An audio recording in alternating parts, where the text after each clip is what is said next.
¿Cómo lograr el desapego? En el Bhagavad Gita, en muchos versos de este sagrado libro, nos habla en varios versos nos habla sobre cómo lograr el desapego y la importancia que tiene, ¿no? En este verso que vamos a comentar, vemos 4 características: autopurificación, autodominio, unión con nuestra alma y ser uno con toda la creación. El verso que os voy a leer es el del capítulo 5, es el yoga de la renuncia a la acción, en el que, bueno, Krishna está diciendo si la renuncia es superior a la acción. Nos está diciendo que Sankhya y Karma Yoga, son igualmente válidos. Este es el libro que os comentaba, lo he traducido yo, contiene la versión que Gandhi hizo sobre el Bhagavad Gita. Y os leo. El yogi que, 1, se ha purificado a sí mismo. 2, ha logrado dominar su mente y todos los sentidos. Se ha convertido en uno con su alma y en toda la creación. Y dice, y aunque actúa, se mantiene inafectado. Bueno, este verso da muchísimo para pensar, pero vamos a ver. En el primero nos dice, el yogi que se ha purificado a sí mismo, se ha autopurificado. ¿Qué quiere decir?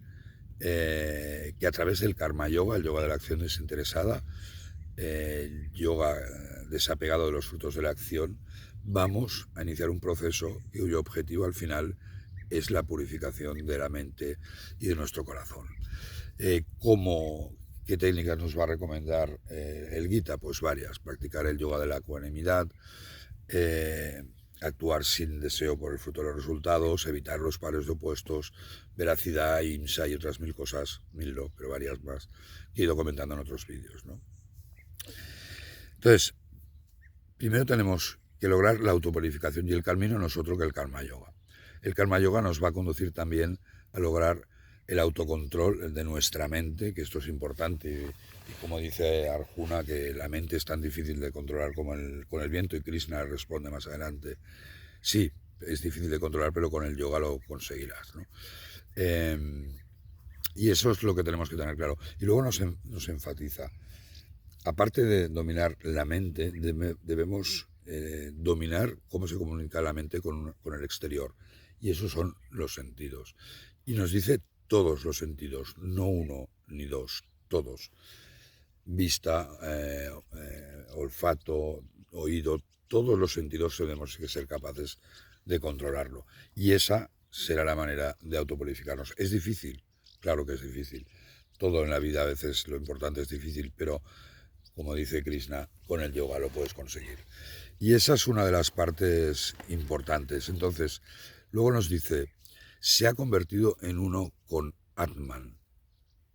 Es decir, ese hombre que ha purificado su mente es capaz de ver o de realizar su alma infinita. Y eso ya lo decía Sri Ramakrishna, decía, solo la mente pura es capaz de realizar al alma, ¿no? Y al final es esa unión con el Atman, es lo que nos permite el autoconocimiento, es decir, nosotros somos, más allá del cuerpo físico, de ese nombre Pedro y esa forma de hombre, somos algo más, que es eterno, inconmensurable, que el viento no la puede secar ni de las armas cortar, y eso es el alma infinita, el Atman.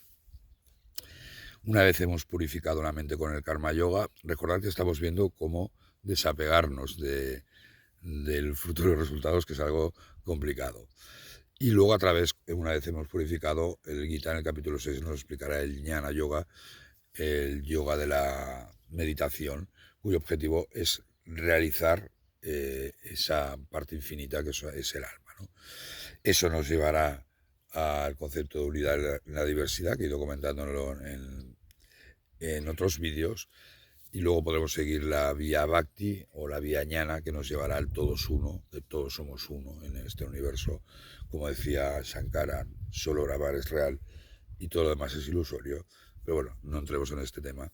Y luego al final es lo que lograremos, el desapego. Resumiendo, el desapego, el verdadero desapego lo vamos a conseguir con la autopurificación, autodominio, mente y todos los sentidos, ser uno con Atman, y para ello necesitamos realizar Atman y ser uno con toda la creación. Es decir, que veamos esa alma infinita de la cual todos formamos parte. Muchísimas gracias. Om Namaste.